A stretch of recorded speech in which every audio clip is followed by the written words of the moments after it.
matod sa atong tubag sa Salmo na mao sa gi-explain sa Salmo, ang Ginoo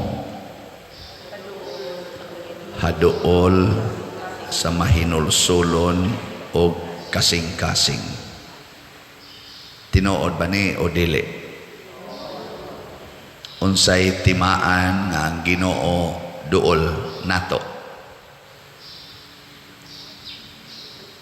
Na, wa na tingog. Aw di mo mahinulsulon o kasing-kasing, no? Dili mo mahinulsulon o kasing-kasing mo nang wa mo ikatubag inig-ingon haduol ang Ginoo. Kung ang Ginoo mga igsoon duol nato, daghan kaing kasakit. Amo na siya usas ti mailhan. Ngi, lingi ako no ang imong tupad ing na duol kas Ginoo. Basta duol kas Ginoo, daghan kaing kasakit. Tanawa si Jesus, sukad pagkatao. Siya man ang Ginoo, sukad pagkatao, hangtod na lang siyang namatay. Pulos-pulos kasakit ang naas iyang kinabuhi. Kana palang kapobridaan. Kisa bagod nato'y ganahan anang kapobre. Di ba? Mulikay kita sa kapobre, gani na nagbuwag ang mga pamilya karon tungod sa kapobre. Na ay magsigig report na ko padiron saon ko ni akong bana, adik na kay sa cellphone.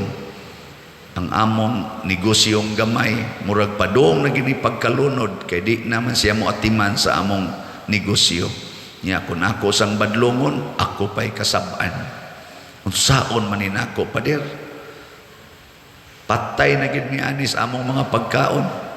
Kay adik na kay sa cellphone ang akong bana. Nitakod rabas akong mga anak sa padir.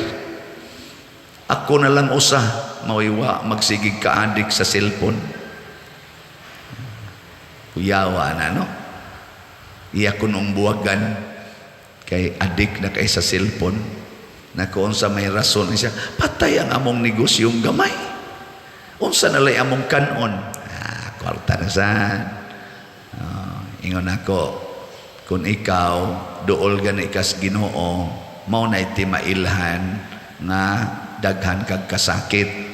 Nya kay di man day ka duol sa cellphone, duol makakas Ginoo kay magsigi man kuno siya rosaryo kada adlaw, musimba pagid siya, sige siya basa sa Bible, nagtinarong gyud kuno siya, nako mao na siya. Ay kahibong nya anhi dinhi maila kung pabilin bakang malinawon o matod pa diri sa atong kuan betan-aw nato unsay mahitabo nila. Atong sulayon, matod pas mga dautan ba, atong sulayon, ingon man sila anak sila sa Ginoo, atong daog-daogon, atong sakiton, ug sutaon ta unsa sila kamalinawon ug katarunganon.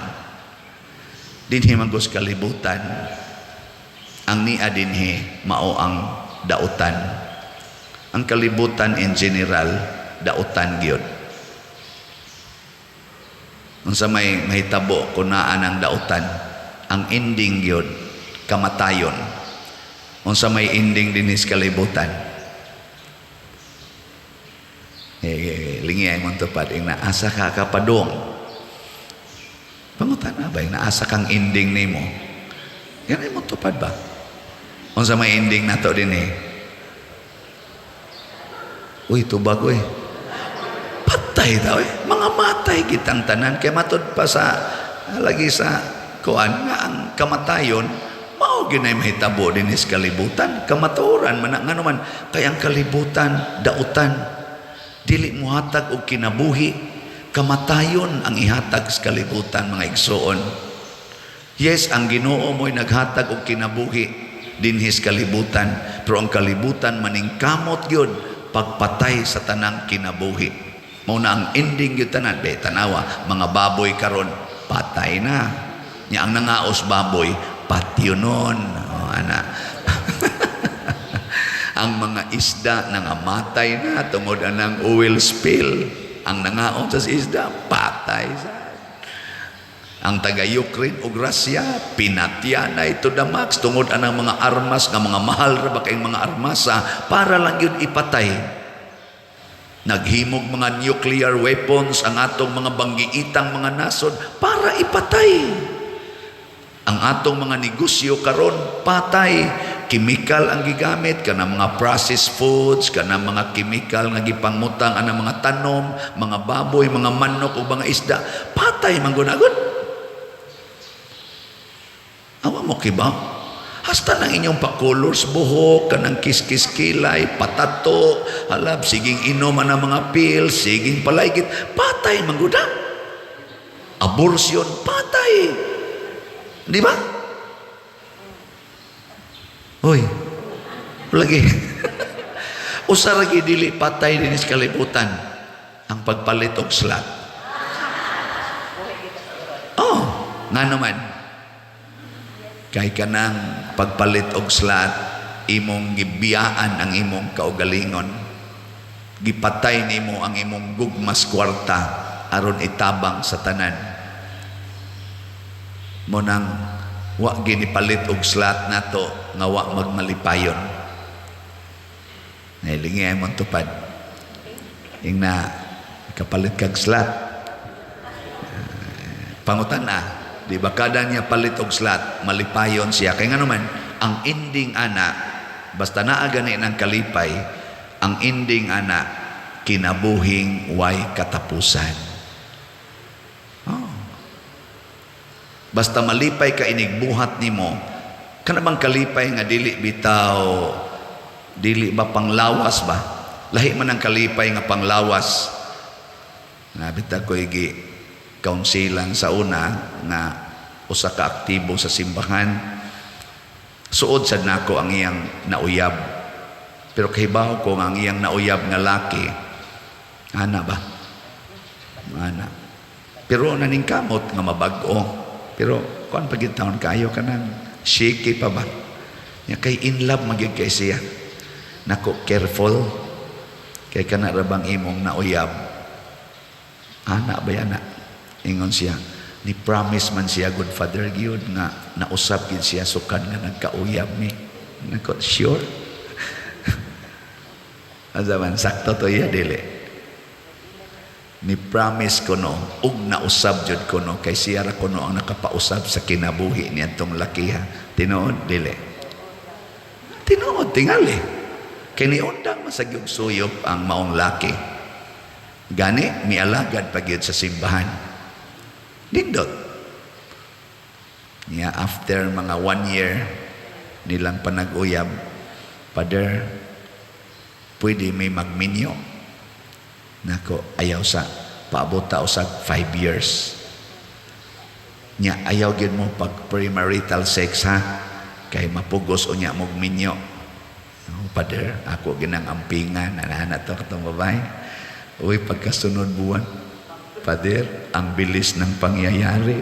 Naku, anong nabilis naman ang pangyayari noon? Ay sus, nabuntis. Wa ko no sila kapugong. Ako na sang giingnan, ayaw glahos og minyo. Pakatawha o sa nang bata, nya ayaw na mo pag-sex, nya pakatawha o sa ang bata, nya igo magkataos bata, butangin na sa 1 year, tan-aw nato kung kamo bagyod. Nya nausab ba gyud siya? Uy, pagkadang tag 1 month niingon man, Pader, pwede ikay mo kasal na mo, nagpasuwat nami. Dako ayaw lagi sa pagminyo. Ana, og di ka mo kasal na mo, Pader, mangita lamig laing pare. Anangita gyud laing pare. Og nakasal sila. Karon gawas ang duha ka anak. Karon gasigi nag-ingon ako, Pader, unsaon manin ako akong bana. Nibalik naman sa siyang bisyo, Pader, na adik na sad. Unsaon manin ako, Pader, tabangin taon ko. Bati na kayo ang modeling niya sa among mga anak. Ako, kanahan kang dag ko. Ako, may pagdiri ka pare. Di bang naminaw siya pare?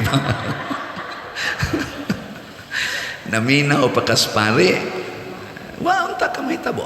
Pirmi na kong ibalik og sulti niya, hinungdumi ang akong giingon kaniadto, ayaw usa.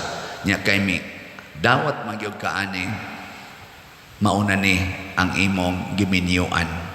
Ayaw na pagsigig reklamo diha. Mauna ni ang imong giminyuan. Padir adik na kayo, mauna ni ang imong giminyuan. Ang among mga anak padir naapektuhan na kayo, mauna ni ang imong giminyuan. Di ba? Ana, ug kun imo ning dawaton, imo ning puy-an, maduol kas Ginoo. Kay si Kristo gani nga wa gyud maghimog desisyon nga panglawas, pangkalibutan, gisakit man gani, ikaw pa ba nga gahi kikag sultihan, ingnang ayaw patukhang, nagpatukhang gyud. Nya karon ingong ayaw sad pakasal, nagpakasal gyud. Karon imo na kong ingnon nga unsay buhaton aron mo magkabuwag, mahal ba ng annulment, nya ari na sad ka mangayo na kog budget. Wa kay batasan. Ala, antusa na hangtod ka mamatay. Kay mauna na ang imong desisyon. Ang kakapait sad pader, no? Maunay pagkagrabe sa ning Ginoo. Nako siya gani nga nagpakatao nga pwede ra gid niya usbon ang tanan sa usa ka pagpamilok, wa man gay niya usban. Nga naman kay ang pag-atubang sa dautan dinhis kalibutan, mga igsoon, dili pinaagi og pagwagtang nila, kung dili sa pagdawat nila og paggakos nila og pagpasan nila. Kay matod pa ni Kristo, take up your cross and follow me. Di ba? Muna kaning namalit na tog slots, mauni ang sikreto aron makapadayon kag pasan. Kay lipayon man kas Ginoo. Naroy duha ka buok ni testimonya. Father, pait jud kay among kahimtang, pero bisan pas kapait na convince gyud ko nimo nga mopalit kog slot. Pag primero na kong palit, Father, palit ko no siya, mga 300, manting ito, kas 300. Dili 300 eh. Mati palit pa to siya. Basta murag, 3 slots. 300 naman. Palit siya, 3 slots man siguro to. Yang gipalit. Doon pa, mga to, pang pagsugod-sugod na to. Di man sila kapa-eskwela ilang mga anak. Natagaan bitaw hinoon ko no ang iyang anak og scholarship. Hatod gyud 4th year. Bastang lipaya niya. Niya karon kay ang problema kay bayad raman sa eskwelahan. Ang gasto niya sa kaning pliti-pliti og sa mga uniform unsaon na malang kuno ana. Ingon siya, ang iyang gibuhat siya asa mo abot lang. Sige lang islang hinay-hinay suporta, pero baguod yun, pero sakdi lang basta masiguro lagi ng tuition. Pag-abot sa kuno nga na sa tayo gibaligya bagong slot, palit na sa kuno siya anak. Sus na amang kuno ni scholar siyang anak nga mugasto sa tanang miscellaneous og uniform and books hangtod makahuman, basta ang kondisyon di lang mahagbong. Nga karon may man kuno grado yang anak, fastan kuno niyang lipaya sa Pader, grabe hagi tinuod gina imong gisulti, nako paabot lang sa dili tinuod. Kay basin karon gatuo ka nga kining maong kuan, tinuod man malipay man ka. Kay naa ang mga grasya, pilo-piloon og kapila ka fold ang atong gipalit og slot, pero don't forget nga naagi ng kasakit. Naagi yung kasakit. Nasa ni palit na tog slot, pag humagpalit og slot kapila, na-diagnose ang iyang bana og kidney failure. Kasi ginag-dialysis, karon nahurot na ilang kwarta, nihangyo na nato, Pader, pwede ka mutabang, nagpalit bita kog slot sa una. Ako'y pasponsoron sa dialysis, nako patay tayo. Patay tayo, ako din giingnan, abi baya ni mo, sis, pinakanindot yun nga buhato, no? Kanang mudawat nga kitang tanan mga matay ra gyud. Nya kun ang pagpugong sa tong kinabuhi kana na lang dialysis o kanang chemo, ug wa gani kay ikabayad ana, atong dawaton ang pinakatinuod. Kaya kana pugong-pugong ra man na 5 years, abot siguro 10 years, labing dugay, pero mamatay ra gyapon. Nya dako pa kay kagasto, hasol pas mga tao. Kung wa kay kagasto, pero na kay kagasto, bisag moabot pa nag 40 years, basta na kay kagasto, ayan na lang paghasol sa uban para lang pagpugo nga di ka mamatay. Kay mga matay ra gyud ta. Di na lang ta maghasulay.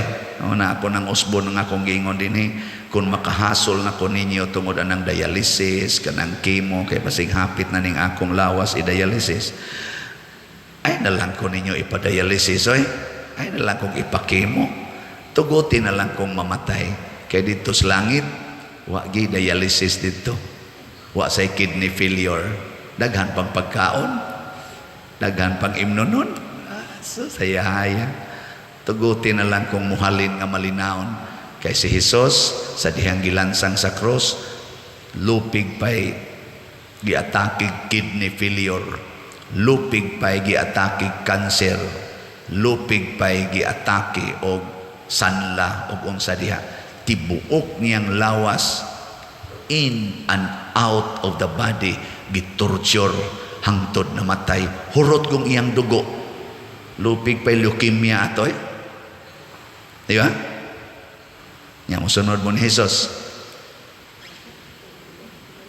Hoy.